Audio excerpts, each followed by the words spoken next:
Bienvenidos a una nueva caminata.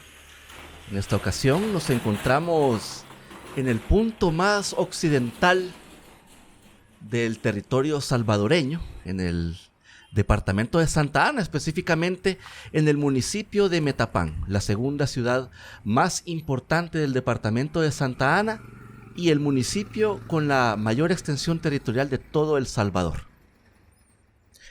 Sí, es correcto. Este municipio asentado en la cordillera Lotepec-Metapán, donde resaltan esas cumbres del Trifinio y Miramundo, es un territorio que limita con Guatemala y parte de su división territorial con el país vecino se encuentra sobre el lago de Huija, que es una de las cosas bastante curiosas.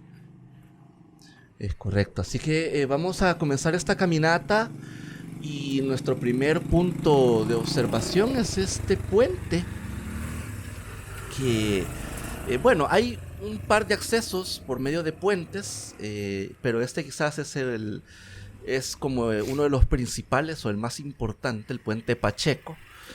Originalmente también era conocido, por ahí hay una placa que nos indica que este puente fue rebautizado recientemente y que ha tenido una cantidad de nombres a lo largo del tiempo.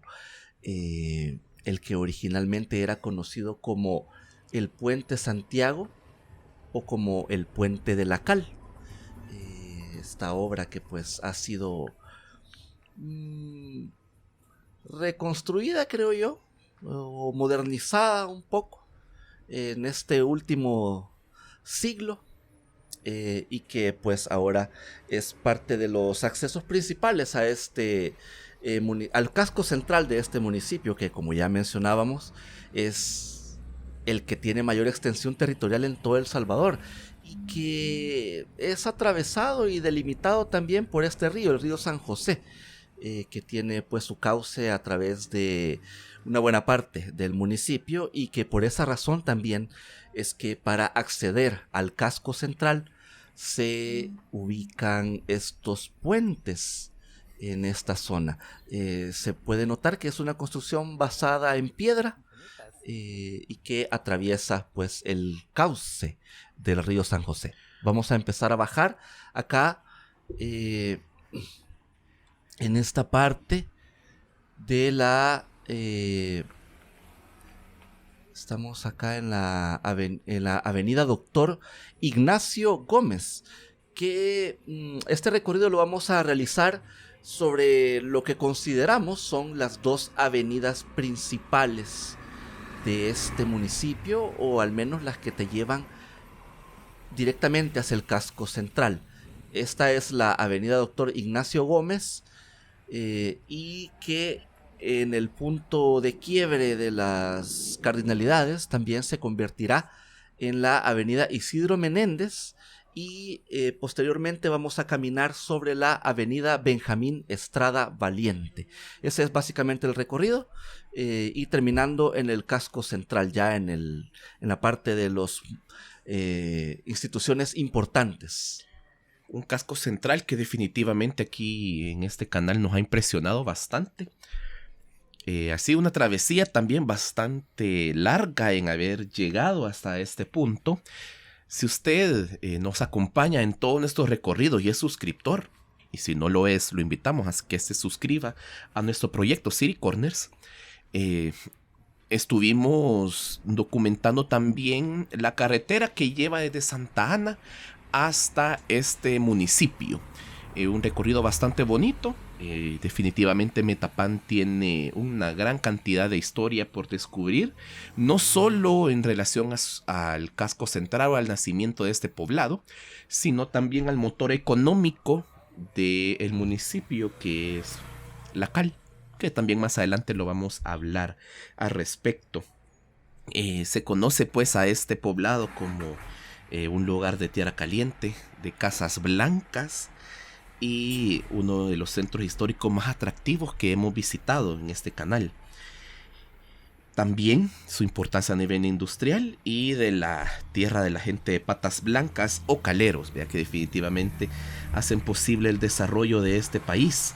Hablando en sí y empezando a conocer la historia de Metapán, vamos a hablar primero de su toponimia. Metapán significa en idioma náhuatl río de piedras de moler o río de maguey. Este fue definitivamente una palabra hispano o mejorada al español o traducida al español por los invasores españoles que habían venido en esta época de la colonia, de acuerdo a lo que ellos entendían, ¿verdad? Y a raíz de ahí fue que se le empezó a asignar la toponimia.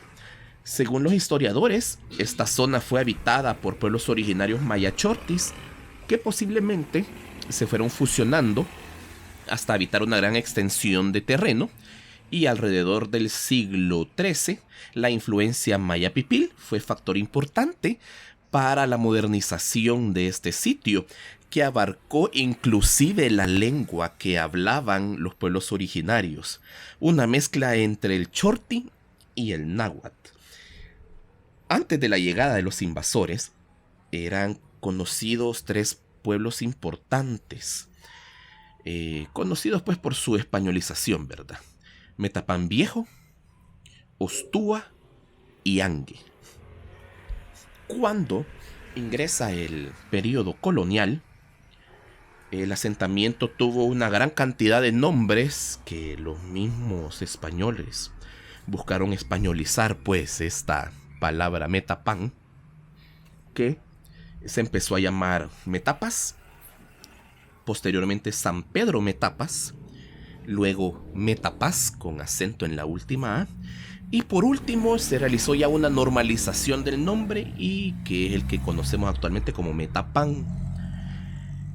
De hecho, este poblado eran prácticamente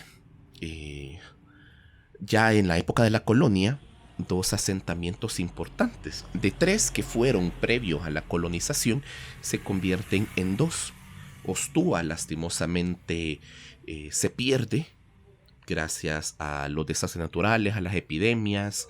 De hecho, aquí desde el centro de Metapán hasta unos 5 o 6 kilómetros, en el borde del lago de Guija, se encuentra el asentamiento viejo de Ostúa, en donde hay todavía los vestigios de la iglesia antigua de Ostúa, que más adelante vamos a conocer la nueva iglesia del Cristo de Ostúa. Pero ya en la época colonial empezaron como a tratar o hablar de 2 pueblos, uno que se llamaba Chiantiago Metapán, que después se normalizó a Santiago Metapán, y San Pedro Metapán, que San Pedro fue el que tuvo más desarrollo por los europeos, y que lastimosamente más adelante en la historia se pierde Santiago, ya que también sufre un proceso de desastre natural en el siglo XVII, en donde el agosto de 1683 las pocas familias que quedaron y el párroco se trasladan al núcleo central de San Pedro Metapán, y es ahí en donde Santiago desaparece por completo, y gracias a este traslado que se hicieron de las personas sobrevivientes a todos estos problemas naturales es que el poblado empieza a tener un florecimiento, ya sea en cultura, en construcciones y también en las tradiciones, que gracias a la gran cantidad de nuevas personas que venían del nuevo poblado se vio en la necesidad de construir la actual versión de la parroquia San Pedro Apóstol, que se encuentra en el centro histórico del poblado, una iglesia con una gran cantidad de historia. Ya entrados los 1700, este poblado empieza a convertirse en un curato, empieza el proceso de pago de impuestos a la iglesia de una gran cantidad de terrenos adyacentes a Metapán. Se convierte también en una cabecera parroquial y se unifica en el partido de San Salvador dentro de la distribución sociopolítica del Reino de Guatemala.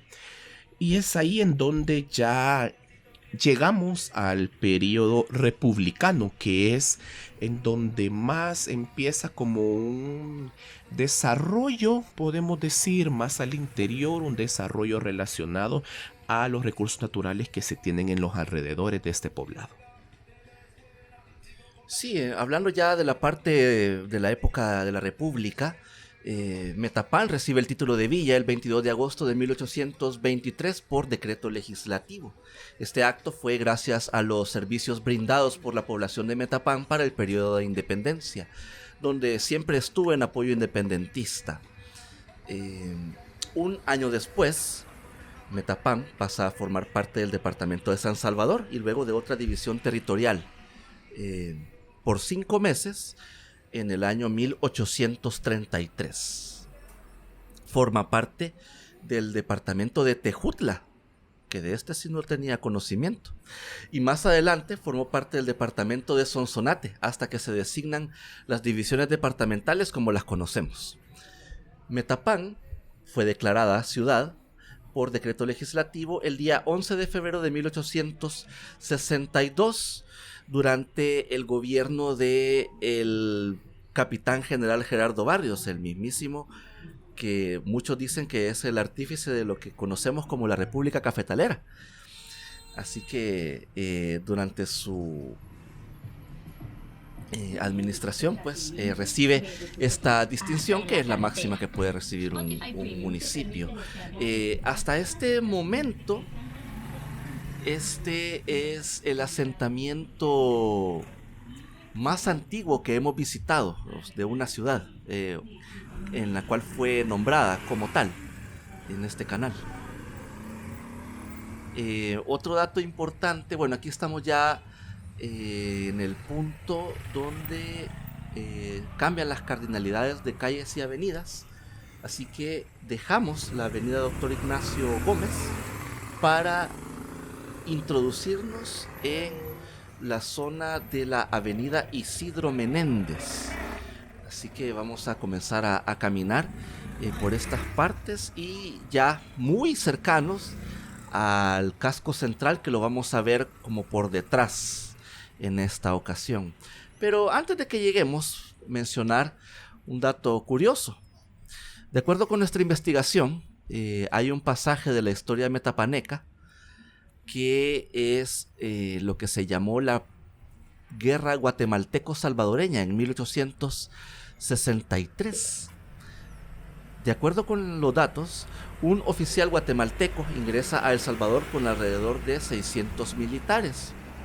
Realizan un saqueo general y todos estos eventos fueron realizados dentro de un periodo de conflictos bélicos entre conservadores y liberales, donde se enfrentaron la Guatemala de Rafael Carrera y los demás países centroamericanos que eran conservadores y el gobierno liberal de Barrios.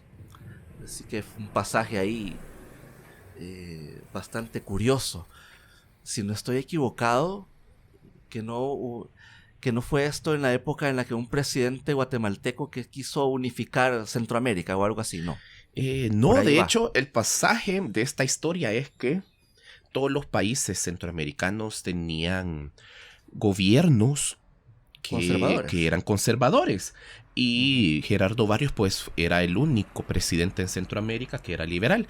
Que estas guerras o estas luchas o estas diferencias políticas que posteriormente de ser conservadores contra liberales pasaron a ser derecha contra izquierda, eran bastante frecuentes y buscaban unificar esta región para tener una ideología unificada acorde a los intereses de las grandes potencias mundiales. Entonces, gracias a eso y también al gran apoyo que tenía Gerardo Barrios, es que estos países se ven en la necesidad, no sé por qué, de buscar derrocar a Gerardo Barrios, y lo logran, y es ahí en donde entra un gobierno conservador aquí en el país, que si no me equivoco es uno de los Dueñas. Un presidente Dueñas es el que lo ponen en la silla presidencial. Bastante curioso toda esta historia, ¿eh? Sí, la verdad es que es una historia que no teníamos idea, no teníamos contemplada que tuviera lugar, primero acá en Metapán, y segundo que fuera parte de los datos interesantes de historia salvadoreña o centroamericana en todo caso. Pero bueno, aquí estamos. Ahora ya estamos en la zona de la parte trasera de la iglesia de San Pedro Apóstol, que es ya la denotación del casco central de este municipio y que corresponde pues al pueblo original de San Pedro, ¿verdad? Metapán, y que pues lo estamos recorriendo en este momento por la parte trasera, y continuando pues nuestro camino, conociendo esta avenida Isidro Menéndez hasta su finalización allá en la, si no me equivoco, vamos a llegar más o menos ahí cerca de la 15 calle poniente de este poblado. Así que aquí ya lo podemos observar un poco de la parte trasera de la iglesia de San Pedro Apóstol, acá en el municipio de Metapán, que tiene un nombre largo, de esos que le gustan a Omar. Sí, ya cuando lleguemos a ingresar, porque ingresamos a la iglesia de San Pedro, vamos a hablar sobre esa gran historia que es bastante rica, de hecho. Este poblado definitivamente nos ha impresionado por el color de las casas, que mayormente se encuentran pintadas en los alrededores del llamado centro histórico de Metapán, que en las ciudades más grandes podríamos decir como el microcentro, ¿verdad? Los alrededores de la plaza central, la iglesia y la alcaldía, ¿verdad? Pero al ser un núcleo habitacional, un núcleo poblacional, más pequeño, podemos hablar en sí de todo el centro histórico como uno. De hecho, Metapán posee una ordenanza municipal para mantener el orden visual del color de las edificaciones en esta zona, el cual te permite, pero a la vez te ordena también, pintar los zócalos o la parte inferior de gris, como la que ya empezamos a ver esta casa. La parte inferior se puede pintar de gris y las demás paredes de blanco, o también toda la fachada completa de blanco. Esta ordenanza también no solamente exige la unificación del color, que puede ser cualquier tipo de pintura de venta libre en los comercios de Metapán, sino que también la tradicional cal, que el proceso de pintura es el calado, podemos decirlo. Y también algunas casas pues poseen cal en sus paredes, que es la mezcla de este polvo con agua, y que al homologarse pues ya se puede aplicar las capas de pintura, entre comillas, para pintar estas paredes. Pero esta también incluye no solamente el color, sino que los elementos arquitectónicos y decorativos de cada una de las casas. Y aquí es donde podemos mencionar elementos arquitectónicos en madera, los techos de teja, cornisas, zaguanes y herrerías. De hecho, también el propio centro histórico, que ya cuando ya lleguemos a la plaza central y a los alrededores vamos a ver uno de los ejemplos bastante curiosos de esto, que los comercios también deben de seguir una normativa para que sus logos sean discretos acorde a la arquitectura. De hecho, el ejemplo más claro es el Banco da Vivienda, sucursal Metapán, que se encuentra esquina opuesta al Parque Central y a la par de la iglesia de San Pedro Apóstol, que creo que a nuestra forma de ver aquí en City Corners lleva una identidad visual parecida a las casas que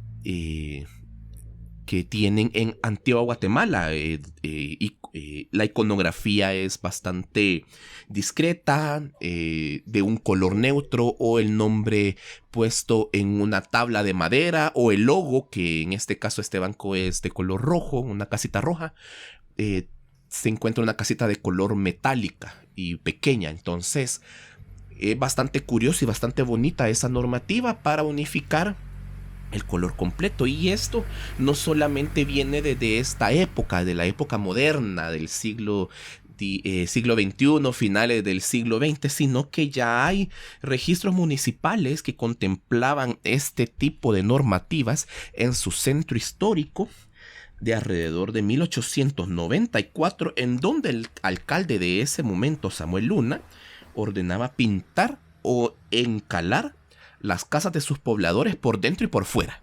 Ahí no habían tales de poner otro color en el interior, sino que también por dentro. Así es que bastante curioso, y que por tal motivo empieza como este apelativo de ciudad blanca, no solamente por el recurso natural de la cal o de la piedra caliza, sino que también contestando a ese recurso natural, los colores de sus casas. Bastante curioso, bastante bonito. Esto que nos encontramos en estos pasajes históricos de la ciudad y que engalanan aún más visualmente el centro de Metapán. Sí, hay bastante referencia a esto. De hecho, cuando uno... Bueno, usted que es asiduo en nuestro canal, hicimos un recorrido manejando desde Santa Ana, el municipio de Santa Ana, hasta este municipio de Metapán. Y cuando estábamos ingresando al casco o a la mancha urbana de Metapán, ahí decía: bienvenidos a Metapán, la ciudad blanca. También es conocida como la ciudad calera, no solamente con el nombre de la ciudad blanca. Pero de hecho, yo hasta ahora que llegamos a visitar Metapán, y eso que ya lo había visitado yo previamente, no sabía de que habían tomado como ese apelativo, ese apelativo, correcto, ese nombre. Pero muy bonito, muy interesante. Y sí, hay una gran cantidad de viviendas que se apegan justamente a esta ordenanza.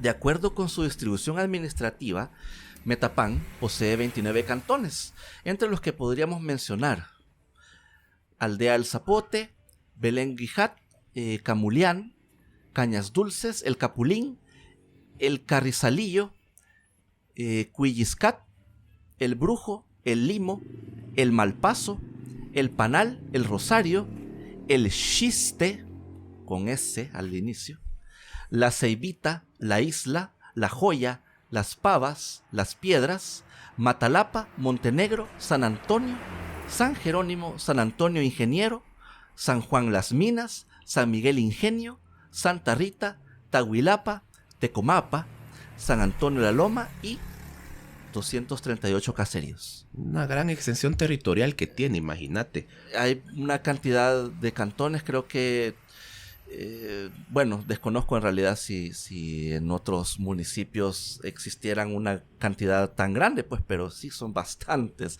Y caseríos ya no se diga, que son 238, como mencionábamos.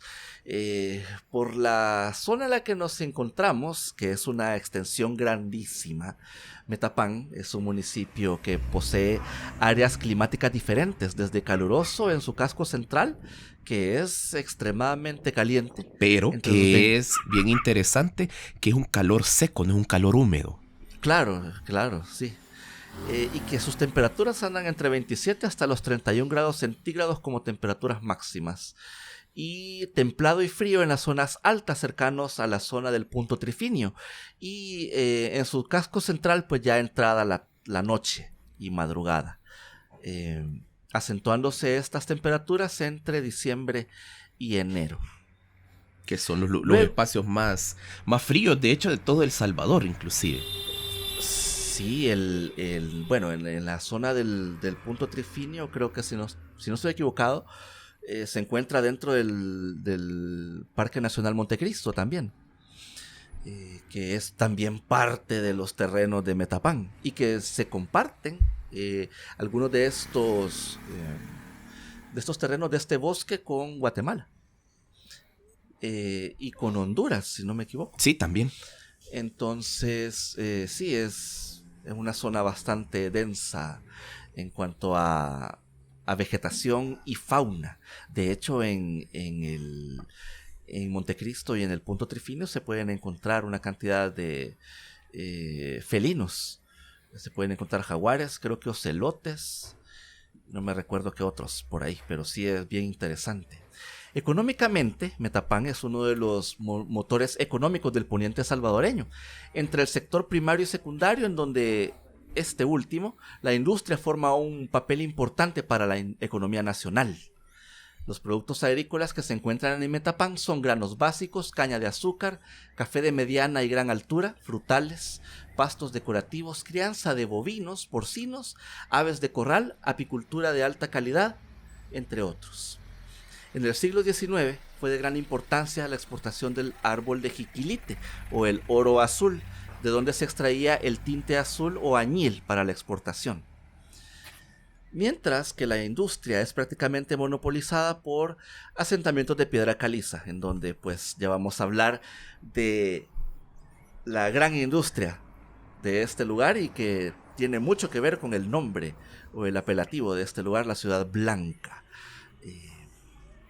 en donde se instalan o se instalaron en su momento cementos del Salvador y Supercemento Maya, que fueron de las empresas importantes de este rubro. El comercio se basa desde la alimentación mayorista, menudeo, construcción e industria láctea. Además de tener la central hidroeléctrica de Guajoyo en Belén Guijat y en el parque eólico Ventus, que funciona desde 2021 y que es una zona de energía eólica con 15 turbinas eólicas con potencia general de 54 megavatios, propiedad de una empresa llamada Tracia Network Corporations y Arc Vera Renewables. Así que ellos son los encargados acá de explotar esos recursos, tanto el aire como la parte de Guajoyo pues es administrada por la Comisión Ejecutiva Hidroeléctrica del Río Lempa, que es pues la central hidroeléctrica más pequeña de El Salvador. Pero regresando a datos históricos, estamos caminando ahorita en el barrio El Calvario, en donde se instaló y se sigue instalando en este momento la iglesia del Señor de Ostúa, que en la parte trasera de esta iglesia es donde se encuentra un predio para el campo de la feria, que funciona para las fiestas patronales de esta ciudad, que ya vamos a hablar sobre las fiestas, que pasan bastante alegres en todo el año aquí en Metapán. Esta iglesia que vemos aquí en pantalla, que lastimosamente no pudimos entrar, porque se encontraba cerrada por la hora que estábamos haciendo la caminata, es un enigma histórico, ya que no hay registro de la finalización y la bendición de esta versión que vemos aquí. Algo que lastimosamente muchas de las iglesias de la época colonial tienen ese problema también. Pero podemos manejarlo que vagamente la construcción de este edificio es del siglo XVII, alrededor de 1600, ¿verdad? Y la fecha del 15 de marzo de 1902 es la fecha que se maneja para la reinauguración de esta iglesia luego de un proceso de reconstrucción bastante fuerte que fue realizado en la parte externa e interna.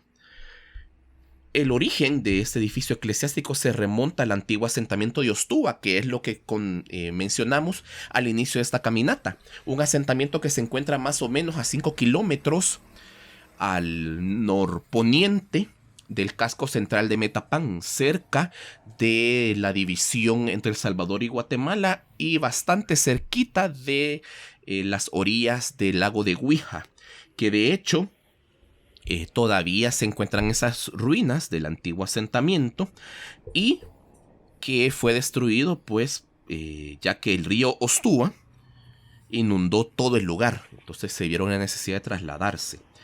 La construcción de esta edificación que vimos ahí en pantalla es a base de cal y canto y revestimiento o repello de arena y cal. Cal, como siempre, uno de los productos más utilizados en la construcción aquí en Metapán.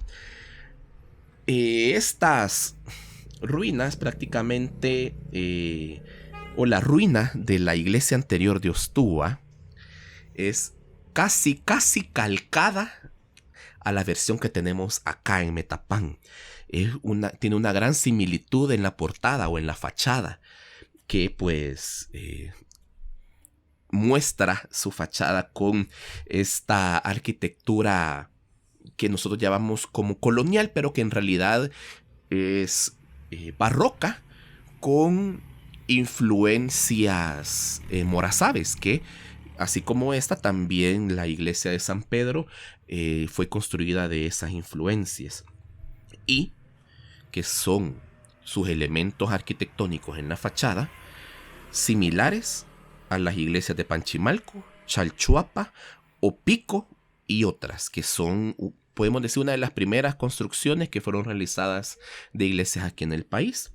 Y el dato más importante con relación a la imaginería o las tallas religiosas es el Señor de Ostúa. Es una talla religiosa de tipo Cristo negro con influencia española y con rasgos indígenas, que según el Ministerio de Cultura, y documentado también por este ministerio, por la tradición oral de los que viven actualmente todavía en estos barrios y que ya son personas con avanzada edad, esa talla está firmada por el artista Quirio Cataño, que es el mismo artista creador de la venerada imagen del Cristo Negro de Esquipulas en Guatemala, que aparte de ser venerada, pues uno de los íconos de la imaginería religiosa en Guatemala y en Centroamérica, por su importancia en su tallado y por ser en gran tradición a lo largo de los años una imagen que es bastante dada con los milagros, podemos decir. Ostúa no ha sido exenta al grave problema del vandalismo, de hecho, y lastimosamente hubo una época, podemos decir al finales de los 90, principios del año 2000, en donde fue bastante común el robo de imaginería religiosa. De hecho, recordamos una noticia bastante importante, que fue cuando se metieron en la noche a la iglesia de Huizúcar y se robaron 3 imágenes religiosas importantes para venderlas en el mercado negro, y que lastimosamente nunca volvieron a aparecer.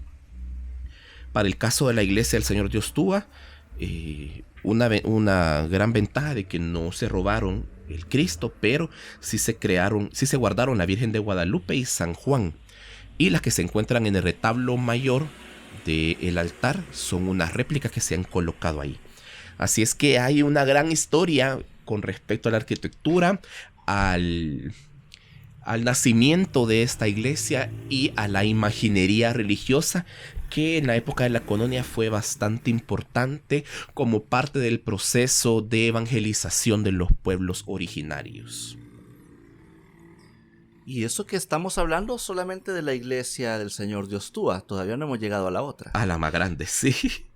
Pero bien, estamos acá caminando ya en esta zona de la avenida Benjamín Estrada Valiente, que es la otra avenida principal y la que nos va a llevar justamente al casco central de este municipio, que ya lo tenemos por ahí muy cerca. Estamos sobre la 9ª calle Poniente. Y pues, para continuar con este relato de cosas que pasan aquí en Metapán, podemos mencionar algo importante, o un tema que es de interés acá y que es de interés salvadoreño. Es la importancia de la cal en El Salvador. Según la Dirección General de Hidrocarburos y Minas del Ministerio de Economía, de las 24 canteras autorizadas a nivel nacional, 5 están ubicadas en Metapán, y son las canteras Colorado, El Tonto, El Zapote, Tecomapa y La Esperanza. Y de estas 24, las 5 de Metapán son las únicas canteras a nivel nacional donde se explota la piedra caliza. Pero hablar de esta gran industria de la piedra caliza y sus derivados es hablar de una de las empresas más prominentes e importantes de la historia económica de El Salvador, como lo fue Cementos de El Salvador, conocido mejor por todos nosotros como CESA, la sigla de esta empresa. Fundada el 17 de octubre de 1949, en pleno auge industrial salvadoreño y en el marco del gobierno revolucionario que derivaría en el periodo presidencial del teniente coronel Óscar Osorio. CESA inicia sus operaciones explotando bancos de conchas de mar trituradas en el puerto de Acajutla. material de origen natural con las mismas propiedades que la piedra caliza para transformarlas en cemento. La modernización de Sesa continúa en 1953 cuando abren el primer horno rotatorio y en 1957 el segundo. Luego, cuando es un poco inminente que la materia prima marina estaba escaseando o próxima a agotarse, inicia un proceso de traslado de la operación a los yacimientos de piedra caliza, justamente acá, en la zona de El Ronco, municipio de Metapán. Y así, toda la industria de cemento empieza a vivir acá en la zona norte de Santa Ana. El mercado del cemento nacional estaba dominado por Sesa. Sin embargo, existió otra empresa con una operación en menor escala que se llamaba Maya Supercemento, fundada en 1972 y comercializaban cemento con la misma norma que utilizaba Cementos del Salvador, en bolsas de 42.5 kilogramos y también explotando piedra caliza en la misma zona de El Ronco. Durante uno de los movimientos de la industria cementera salvadoreña, en 1993, Sesa adquiere Maya Supercemento, convirtiéndose en la empresa más importante de cementos a nivel centroamericano, no solamente a nivel nacional. Con los años, más competidores entrarían al mercado del cemento y de la explotación de la piedra caliza en general, balanceando el mercado cementero. Sesa, siendo una prominente empresa nacional y con notoriedad internacional, inició un proceso de globalización con la venta del 20% de sus acciones en 1998, que fueron adquiridas por la industria suiza Holcim, que para 2005 se logra hacer del 65% de la operación y finalmente en el año 2010 toma el control del 92% de las acciones, logrando cambiar, por tanto, el nombre de la empresa de Cementos del Salvador o Sesa a Holcim El Salvador, logrando fortalecer esta última con la presencia en la región. Así que de ahí es como que viene esa gran relación entre la piedra caliza, los yacimientos, el cemento con Metapán. Sí, exacto. De hecho, hay un mercado, podemos decir, mercado minorista que es parte de la economía terciaria de aquí, de Metapán, que es el comercio en grandes cantidades, pero también el comercio a granel de este producto. O sea, hay una gran cantidad de esas. Inclusive hay turismo relacionado a la cal, en donde varias asociaciones cooperativas que son como los extractores a menor escala del producto de la piedra caliza son los encargados de darles tour a cualquier persona que quiera conocer el proceso de transformación de la cal o de la piedra caliza hasta transformarse en cal o en cemento, para ir poco a poco viendo esa experiencia. De hecho, es uno de los motores más importantes del turismo metapaneco, en donde la Asociación Cooperativa de Comercialización de los Productos de Cal de Metapán, o sus siglas ACOPCalmet de responsabilidad limitada, tiene esta parte. Y hablando también del turismo, no podemos dejar de lado el turismo acuático, pero también el turismo deportivo, que es lo que tenemos aquí en pantalla.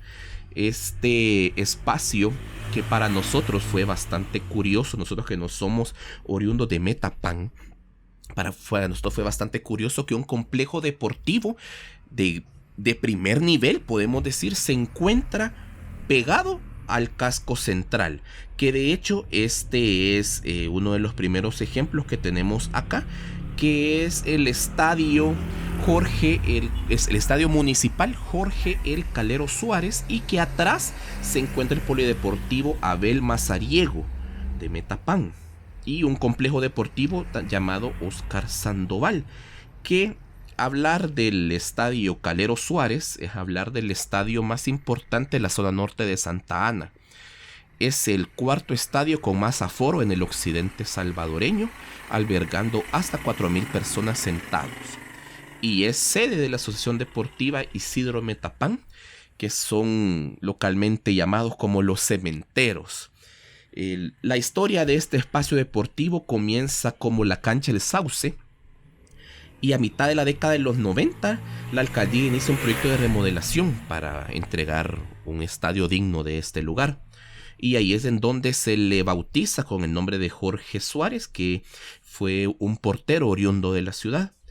El estadio fue sede para los partidos de la Liga de Campeones de la CONCACAF del 2010, en donde para ser utilizado de forma reglamentaria para la CONCACAF se tuvo que disminuir su aforo hasta los 4,000 espectadores, y también tuvo unas nuevas remodelaciones en 2015 para que fuera compatible con las normativas deportivas de la CONCACAF y la FIFA, y que por tal motivo pues tiene credenciales reglamentarias para jugar partidos de clase regional y mundial en este lugar.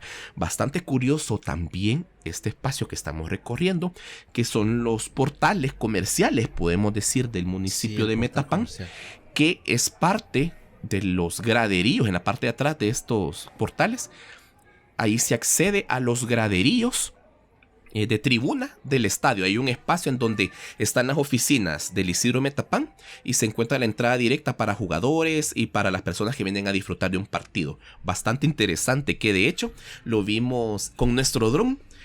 Ahí en nuestro canal Omar Castro Dron tenemos un video de Metapán dándole una vuelta y conociendo el casco central, y observamos esta curiosidad por el aire, bastante interesante. Así que visiten el canal Omar Castro Dron, ahí pueden encontrar también toda esa información sobre este bonito municipio. Y aquí continuamos caminando sobre este portal que es conocido como la Plaza Comercial La Constitución. Y que, como ya mencionaba Omar, es como la parte trasera del estadio.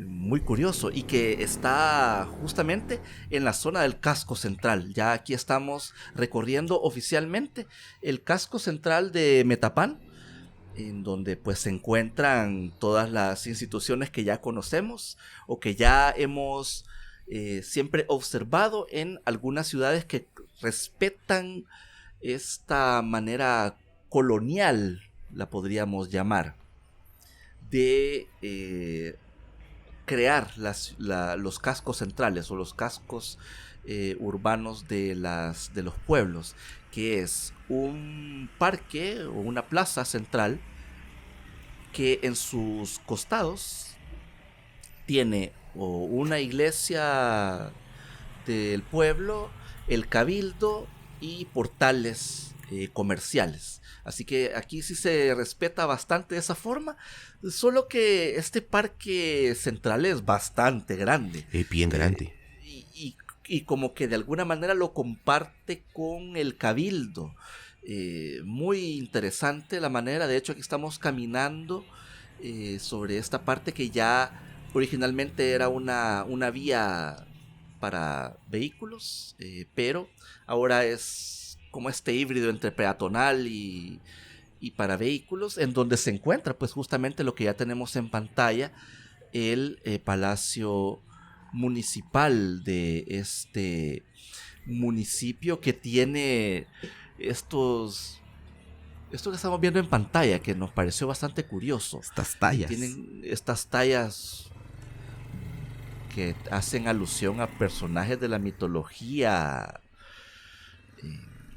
griega, romana, y que a los costados tiene estas efigies de, no estoy seguro si son ocelotes o son jaguares. Posiblemente pero jaguar, ahí, por allá de ahí. Pero allí están. Muy curioso este dato. Pero sí, aquí podemos observar que están estas tallas. No sé dónde se van a colocar. De hecho, cuando ya recorramos un poco más el parque central, se encuentra una cantidad de obras artísticas bastante interesantes, entre otros monumentos. No sé si van a ser ubicados en algún momento en alguna parte del parque central, acá en Metapán. Sí, Parque Central, que podemos decir que es un híbrido entre plaza y parque. Hay un espacio completamente arborizado, que se encuentra al fondo de la toma y un espacio al aire libre en donde domina una gran ceiba que es llamada la ceiba de Metapán, que es un árbol que tiene más o menos 3 siglos de existencia y que pues este árbol ha sido el testigo de toda esta historia de Metapán, ha sido el testigo de las transformaciones, ha sido el testigo de desastres naturales y otras vivencias buenas y tal vez malas de la población de Metapán. De hecho acá, en este espacio que podemos decirlo como plaza, hay un lugar estipulado para hacer actos de cualquier tipo, ¿verdad? Y enfrente se encuentra un espacio al aire libre en donde hemos visto en las redes sociales de la alcaldía de Metapán que hacen bastantes actividades aquí en este espacio. Definitivamente es un lugar que hay vida, y no solamente hay vida en el día. Hemos visto fotografías de la noche metapaneca, y la gran cantidad de edificios en el centro histórico tienen iluminación arquitectónica hermosa, así es que nos quedamos con esa espinita, podemos decir, de disfrutar de la noche de Metapán, de disfrutar de varios espacios que habían ahí de comidas. De hecho, toda la zona de portales hay restaurantes de diferente tipo y de diferente precio, desde café, comida rápida, comida servida, entre otros. Bastante interesante esa oferta gastronómica que está aquí en el centro de Metapán. Y aquí ya nos estamos acercando a la ceiba de Metapán. Y vamos a empezar a ingresar a la zona que está cubierta de árboles. Hay un kiosco de la música, que podemos hacer alusión que es de la música, ya que en la cúspide de este kiosco se encuentra una pieza metálica haciendo alusión a partituras. Y es bien interesante también que el riego de este lugar o de esta parte del parque ya con árboles es un riego automático. De hecho, estábamos disfrutando después de la grabación de una minuta, y a la par nosotros teníamos el lugar donde empezó a salir agua, ¿vea?, para regar esto, y casi nos mojamos, ¿verdad? Así que fue bastante interesante ese mecanismo de riego automático que tiene este parque. Así es que hay una gran tecnología en el mantenimiento del centro histórico, y se guarda bastante la parte visual del centro de Metapán, que como la joyita o la cereza del pastel del centro histórico de Metapán es definitivamente la iglesia, que es la que tenemos allí en el fondo, que la vamos a ver de diferentes tomas y reflejada en estas fuentes que en ese momento estaban apagadas, que es el monumento nacional Iglesia de San Pedro Apóstol de Metapán. Estos nombres largos que aquí en Siricore nos encanta. Este es el nombre oficial de esta iglesia. Es una de las iglesias coloniales mejor preservadas del país, y levantado en la época en donde se une Santiago y San Pedro Metapán, iniciando su construcción en 1736 y finalizada en 1743. De hecho, es un récord de construcción, una proeza arquitectónica para la época, que fue finalizada en 7 años gracias al impulso y podemos decir, a estar puyando al arquitecto por parte del cura Francisco Estrada, que quería que se construyera y terminara lo más rápido posible este edificio. Una obra constructiva y artística del alarife o maestro del barroco mudéjar, Felipe de Porres. Ese apellido Porres que lo hemos escuchado también en la antigua Guatemala, y que posiblemente este sea también un familiar de él. La iglesia fue finalizada y luego bendecida el 11 de julio de 1743. Y gracias pues a esto es que ya tiene más de 200 años de estar culminada esta obra. Imagínense, es una de las iglesias más antiguas de El Salvador. Pero una de las características constructivas más curiosas es que posee un espacio subterráneo para catacumbas, que fueron utilizadas como cámaras de sepultura para personas importantes del clero metapaneco y para la población metapaneca, que nos imaginamos pues la población con alto poder adquisitivo que vivía aquí en Metapán. De las catacumbas que existen, solamente una está abierta al público. Primero, por la dificultad de abrir las puertas, y segundo, porque en el pasado muchos visitantes se perdieron en el interior y después fueron encontrados, vea. Ha de ser un montón de espacios ahí abajo en donde casi se desmayan, me imagino, de la aflicción de estar ahí abajo. Me imagino que es bastante oscuro, es una catacumba, entonces, y me supongo que no estaba muy bien iluminado. Es correcto. Así es que bien interesante ese tema. Y de la arquitectura podemos hablar que es un fiel ejemplo del estilo barroco mudéjar de la época, que es el estilo arquitectónico conocido como colonial, este barroco pero con influencia mudéjar o en este caso neomudéjar, porque no es el original, ya que el original fue realizado en España. Lo asociamos también pues con estas arquitecturas bastante interesantes venidas del viejo mundo y que eran bastante de moda en esa época.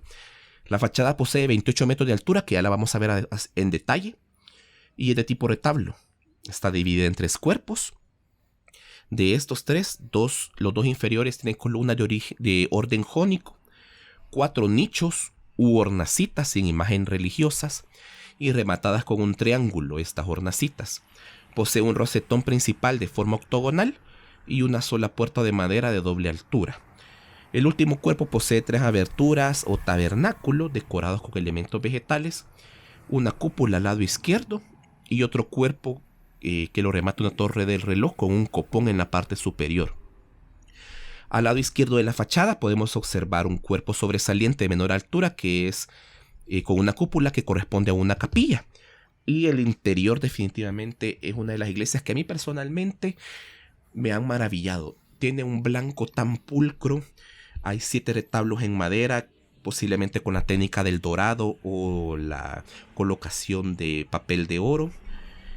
Tiene una sola nave con una cúpula redonda asentada entre la cuarta y la quinta columna de la nave general. Y 4 penichas, que es la parte triangular entre la columna que sostiene la cúpula y la cúpula. Que esas 4 penichas, poseen retablos de los evangelistas. Y en cada uno de los arcos laterales de los techos poseen rosetones ortogonales que permiten el ingreso de más luz al espacio. Entonces, gracias a esta luz y al color blanco pulcro del interior de la iglesia, no es un espacio oscuro, es un espacio iluminadísimo, hasta decir ya no, uno puede ver todos los detalles de todos los elementos arquitectónicos desde el suelo. Puede ingresar pues para una petición, un rezo, cuando está expuesto el Santísimo o entre otros, o también ingresar a manera de turista para apreciar la arquitectura, que es lo que hicimos acá en el canal. Y aquí en pantalla tenemos un espacio que se encuentra en el parque, que es un obelisco erigido por la conmemoración del centenario de la independencia de El Salvador. Y a la par de él se encuentra una torre de reloj, que lastimosamente no encontramos datos sobre esta torre, que la tenemos ahí en pantalla, pero hace alusión a una antigua torre de reloj que se encontraba en el atrio de la iglesia, exactamente en la parte externa, un poco hacia la izquierda de la fachada. Entonces tapaba un poquito la fachada, pero se podía ver que fue desmantelada en unos cuantos años, pero que definitivamente aquí ya como que la han vuelto a actualizar. Tiene unos relojes que están funcionales inclusive, y lo más importante de este conjunto de iglesia es que fue declarada Monumento Nacional en el Decreto Legislativo 1053 del 5 de junio de 1953 y publicada hasta el 19 de junio de ese mismo año, y posee desde 2005 la protección de escudo azul de la Convención de La Haya. Y aquí observamos en todo su esplendor la fachada hermosa de la iglesia, de esta iglesia Monumento Nacional, la iglesia de San Pedro Apóstol de Metapán, que al entrar a esta iglesia vamos a dar por finalizada esta caminata que definitivamente a este canal le ha encantado venir a visitar Metapán. Así es que los invitamos a que hagan turismo aquí en la zona norte del Salvador, y zona norponiente podemos decir. Creo que nos quedamos cortos de cosas que ver acá en Metapán. Es un pueblo muy bonito, recorrerlo en general. Definitivamente tenemos que hacer una caminata de continuación para mostrar algunas otras zonas, pero definitivamente nos ha dejado maravillados cómo está actualmente este casco central, la vida, la actividad económica, muy pujante acá, y pues definitivamente para volver. Muchísimas gracias por habernos acompañado en este recorrido, conociendo el casco central de Metapán y toda su historia. Si usted es nuevo en el canal, bienvenido, suscríbase al canal y dele al botón de la campanita de notificaciones para estar siempre pendiente de todo lo que hacemos acá en City Corner. Recorremos todo El Salvador, algunas ciudades de Centroamérica también las visitamos para hablar de su historia y de su arquitectura. Así que si a usted le gustó mucho lo que hemos recorrido y lo que hemos discutido en esta caminata interesante acá en el municipio de Metapán, departamento de Santa Ana, en la cajita de descripción y en el comentario fijado de este recorrido les dejamos los enlaces para que usted nos pueda apoyar con una donación y así pues continuar recorriendo más lugares y llevando nuestra cámara más allá de la frontera salvadoreña. Así que desde acá en el interior de este monumento nacional, la iglesia de San Pedro Apóstol, nos vamos despidiendo de ustedes y bueno, observando todo esto que mencionaba Omar, este interior que en realidad nos ha sorprendido bastante, su estado de conservación, su nivel de conservación, y que de hecho, como un último dato antes de despedirnos, ha sido restaurada en una cantidad de ocasiones y están documentadas todas esas ocasiones en la fachada de esta iglesia. Sus remodelaciones pueden datar incluso del siglo XIX y las más importantes se le realizaron en el siglo XX y dos que fueron ya realizadas durante este siglo XXI. Así que hay bastante trabajo para mantenerla con esta imagen y con esta cara, con este rostro, esta bonita iglesia, una de las más antiguas acá en el territorio salvadoreño. Y bueno, nos vamos despidiendo de ustedes. Muchísimas gracias por habernos acompañado nuevamente. No se olvide suscribirse, darle al botón de la campanita de notificaciones para estar siempre pendiente de todo lo que hacemos. Así que acá desde el interior de la iglesia de San Pedro Apóstol, en el municipio de Metapán, la ciudad blanca, en el departamento de Santa Ana, nos despedimos de ustedes y nos vemos hasta la próxima. Cuídense mucho.